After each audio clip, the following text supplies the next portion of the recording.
Bismillahirrahmanirrahim. Assalamualaikum warahmatullahi wabarakatuh. Gimana kabarnya? Semoga semuanya sehat walafiat ya. Amin amin ya rabbal alamin. Pertama-tama perkenalkan dulu, nama saya Mega Francisca. Saya mengajar seni budaya di kelas 11 dan kelas 12 SMA Negeri 1 Rengas Dengklok, Kabupaten Karawang. Pelajaran hari ini saya akan mengajar di kelas 11 dengan materi alat-alat musik barat. Nah, kenapa musik barat? Karena untuk alat-alat musik tradisional sudah dipelajari di kelas 10. Oke, langsung aja ya. Sebelum kalian mengenal alat-alat musik, kalian harus tahu dulu klasifikasi sumber bunyi. Klasifikasi sumber bunyi itu ada 5 macam ya. Pertama ada aerofon, kedua ada idiofon, ketiga ada membranfon, keempat ada kordofon, dan kelima ada elektrofon. Saya ulang ya. Aerofon, idiofon, membranfon, kordofon, dan elektrofon. Ya. Mungkin saya akan jelaskan aerofon terlebih dahulu. Aerofon itu adalah alat musik yang sumber bunyinya berasal dari getaran udara. Nah, contohnya apa tuh? Contohnya kayak suling, ya, trompet, kemudian saksofon, flute, harmonika, pianika, dan lain-lain sebagainya. Oke. Sumber bunyinya berasal dari getaran udara, ya. Kemudian untuk selanjutnya itu ada idiofon. Oke, saya catat dulu yang tadi ya. Yang pertama itu ada aerofon.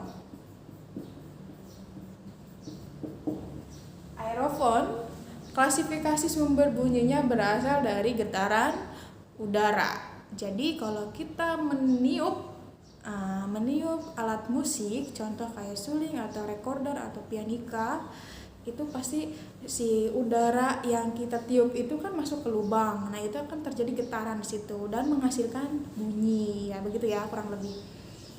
Dan aerofon ini cara memainkannya di tiup ya sudah pasti karena dia berasal dari getaran udara.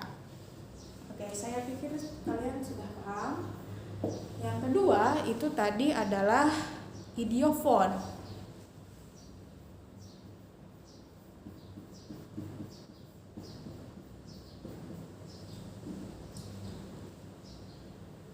Oke, idiofon sendiri itu adalah alat musik yang sumber bunyinya itu dari alat musik itu sendiri. Contoh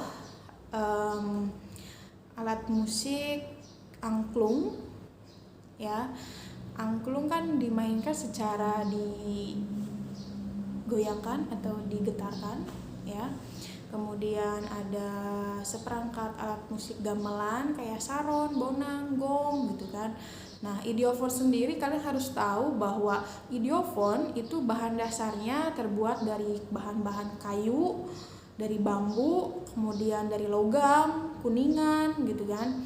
Nah, itu akan mempermudah kalian nanti ketika mempelajari membranfon setelah ini. Jadi ada perbedaan antara idiofon dan membranfon. Idiofon dan membranfon itu sama-sama dipukul, ya, cuman berbeda dari bahan dasar. Oke. Yang kedua tadi idiofon, cara memainkannya dipukul atau ditepuk atau digoyangkan atau digetarkan. Ya, contohnya tadi ada angklung dari Jawa Barat.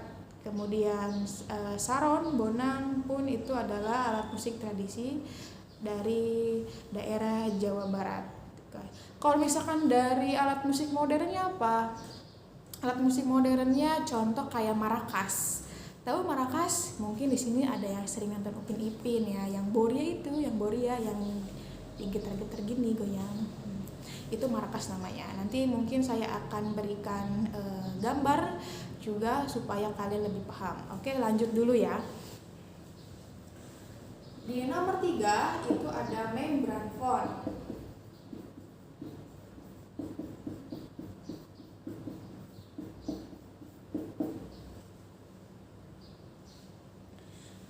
Membranphone. Membranphone itu alat musik yang klasifikasi sumber bunyinya dari selaput tipis, ya, dari selaput tipis. Kemudian contohnya itu kayak kendang. Nah, karena bahan dasar dari membranphone itu adalah dari kulit hewan. Nah, jadi si membranphone ini itu sama-sama memainkannya itu secara dipukul, ditepuk gitu kan.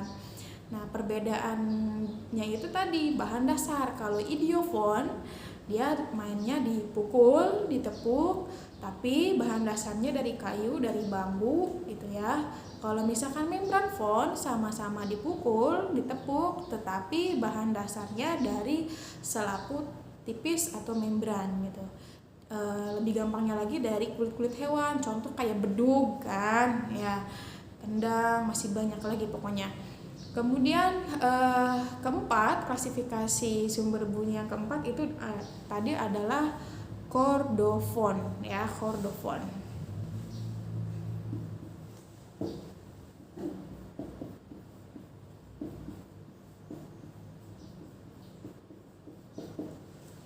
Terlihat?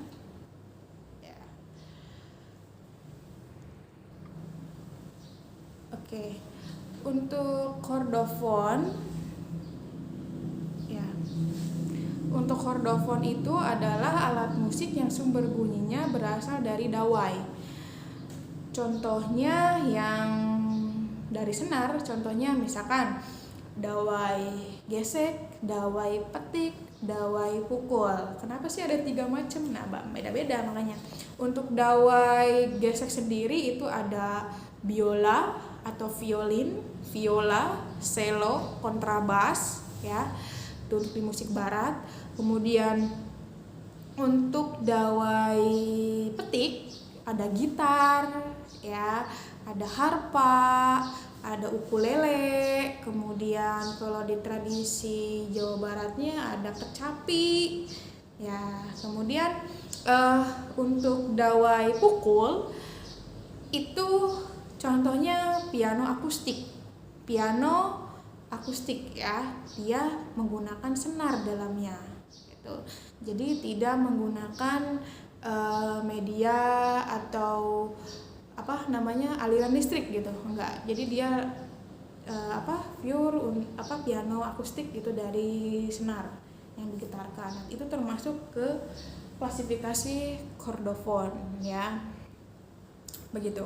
Kemudian yang kelima, yang terakhir itu adalah klasifikasi sumber bunyi elektrophone. Ya, mungkin ini yang paling mudah mungkin.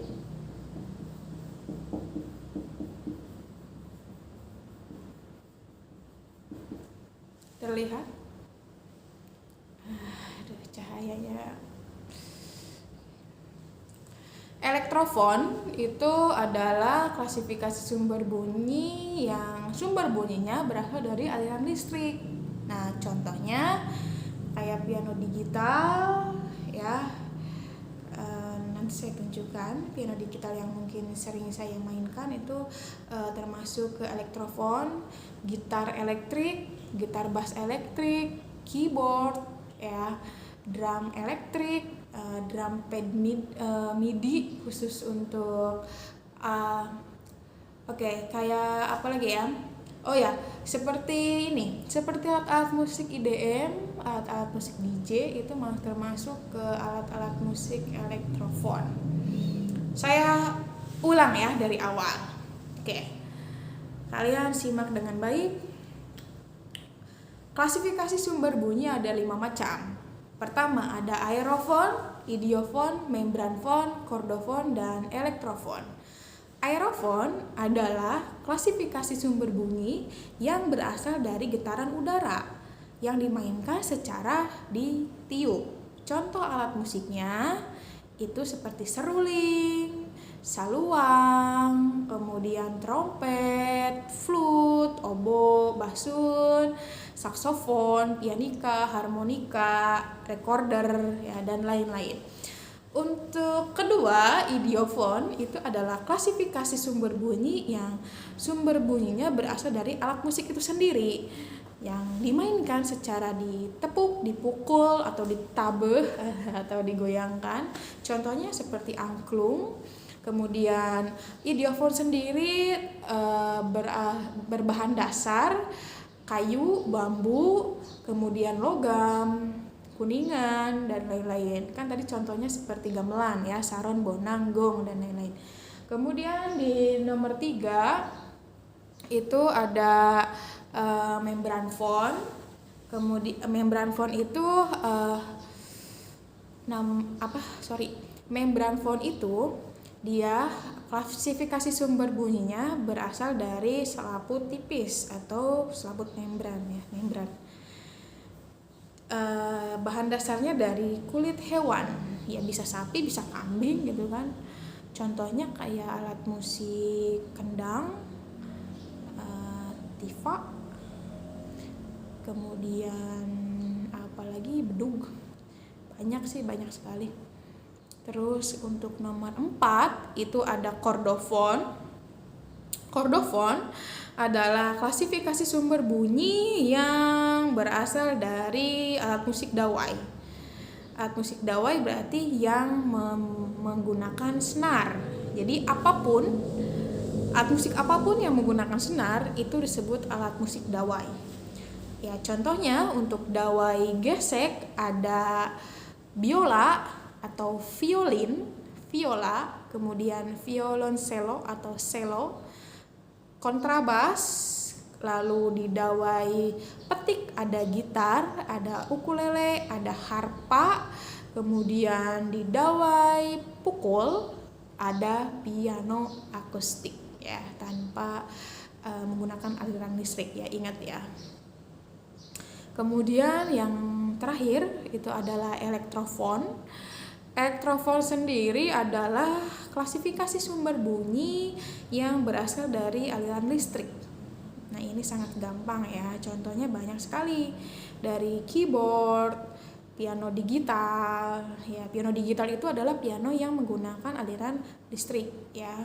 Kemudian gitar elektrik, gitar bass elektrik, drum elektrik ya. Kalau misalkan di keyboard sendiri ada synthesizer, ya ada MIDI controller, kemudian ada drum pad MIDI gitu ya. Yang musik-musik IDM tuh banyak sekali ya. Karena musik sekarang terlihatnya musik kontemporer itu lebih maju ya, cuman untuk tidak meninggalkan musik-musik tradisi. Mungkin di kolaborasi, saya lihat sih zaman sekarang kebanyakan musisi-musisi yang ada di YouTube itu mereka kolaborasi antara alat musik tradisi Indonesia dan tradisi Barat. Contohnya ada musisi dari Bandung, dia mengkolaborasikan antara angklung dan keyboard, synthesizer, dan MIDI controller kalau nggak salah, dan drum pad gitu. Jadi musik-musik kayak musik disco gitu lah ya. Oke. Dari kelima klasifikasi sumber bunyi ini saya harap kalian bisa memahaminya, karena di video selanjutnya saya akan memberikan alat-alat musik ya, satu persatu nanti saya akan mencatat, dan saya harap kalian pun di rumah mencatat apa yang saya jelaskan hari ini ya. Kemudian jika nanti di penjelasan saya ada yang kurang paham, silahkan untuk kalian tanyakan langsung. Boleh caranya itu lewat komentar di YouTube ataupun WhatsApp pribadi, atau mungkin yang nontonnya itu di luar dari sekolah SMA Negeri 1 Rengas Dengklok, silahkan boleh untuk kirim email kalau mau juga silahkan ya, ada emailnya di senibudaya-sma1rengasdengklok@gmail.com. kalau enggak ya kolom aja di bawah ya, di kolom komentar di bawah ya. Untuk materi klasifikasi sumber bunyi saya cukupkan. Semoga kalian paham apa yang saya jelaskan. Mohon maaf apabila ada kekurangan. Semoga kalian selalu semangat untuk belajarnya ya, walaupun selalu di rumah, tidak ke sekolah gitu kan. Semoga semangat tetap menyala gitu ya. Ingat ya, kalau ada apa-apa, kalau ada yang kurang paham, tanyakan saja, tidak usah malu, tidak usah segan. Saya insya Allah akan memberikan jawaban yang memang sepantasnya. Atau memang kalian bingung masalah belajar seni budaya, ya silahkan kalian tanyakan aja ke saya. Karena saya tidak menutup kritik dari kalian ya. Jadi saya selalu memberikan apresiasi jika memang kalian menanyakan suatu hal gitu kan. Saya tidak akan pernah menyalahkan. Apabila misalkan Bu, Ibu terlalu cepat menjelaskannya atau ini ada yang kurang, ya silakan kalian tanyakan aja langsung ke saya ya. Karena saya insya Allah mengajar ini apa yang saya tahu saya akan bagikan kepada siswa-siswi SMA 1 Rengas Dengklok maupun yang lainnya. Oke, begitu saja. Sekali lagi saya mohon maaf ya. Terima kasih sudah menonton video ini. Jangan lupa untuk subscribe, like, komentar.